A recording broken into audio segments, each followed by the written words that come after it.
Going down on my belongings. Bring the camera back up there. Oops.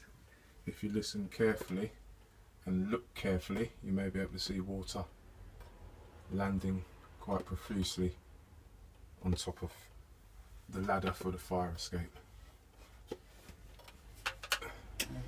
Alright, look, that's just coming through there. Oh, no holes barred.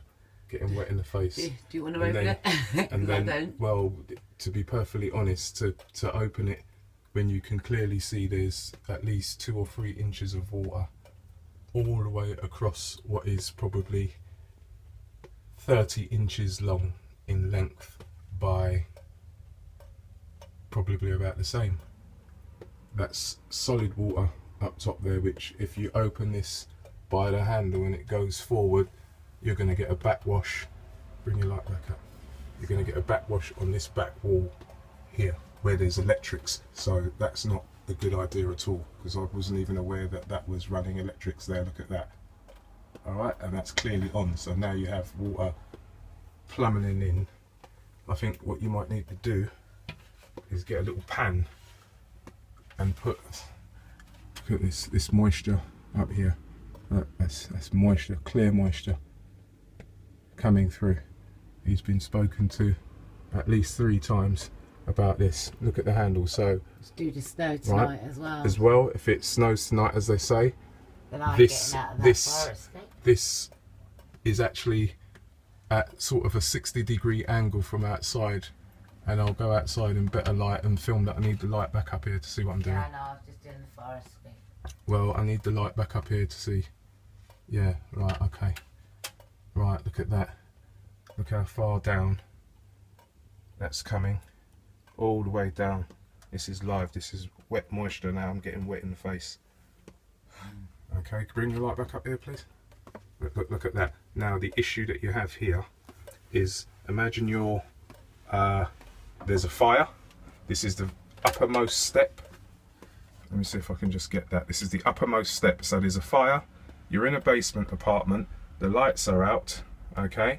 And you haven't got anything on your feet or on your hands, and you're in a panic, but you know this is here and this is your way out. You're going to get up here with nothing on your feet. Look at the water that's here. Look at that.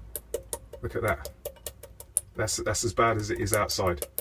Okay, so that is a trip hazard. You're going to slip, come down and hit your face here, and probably knock yourself unconscious and fall probably 3 or 4 feet down whilst a fire potentially is in progress. Second, if you do make it up this far without incident, when you put your hand, bring the light back here for me, please. Sorry.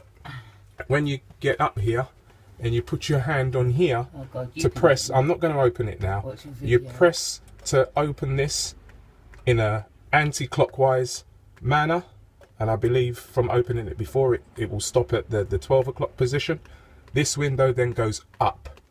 So this is your way out, okay? But all of this water, which you can clearly see up here, is probably 2 inches deep from the other side of the surface, is going to run back down the window to the end here and come in and slosh you in the face. Again, disorientating you in a time of panic when you may be in a life-threatening situation. Again, this is the other end. So all of this water is going to then back slosh and come down to the electrics, which you can clearly see is on for the extractor, which still works for now.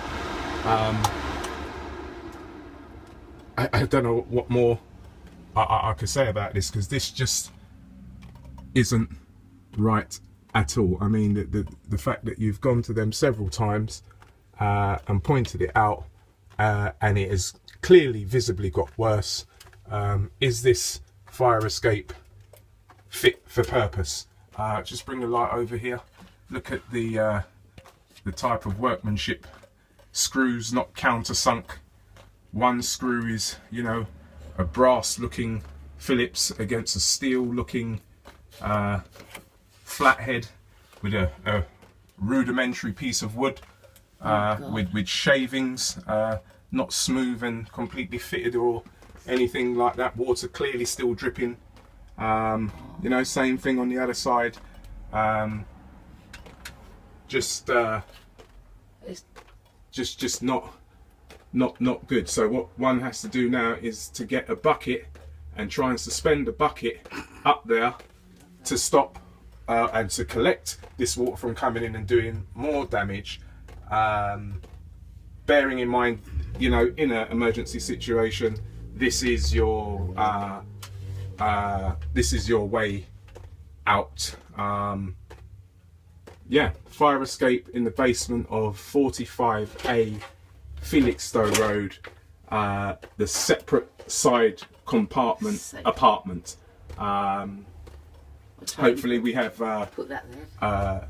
environmental health officer who's going to be coming out and looking at issues to do with the fire alarm, and this will be one of the first areas we should be pointing out to him, because I just cannot believe that this has passed any sort of safety building regulations or indeed fire regulations. Okay.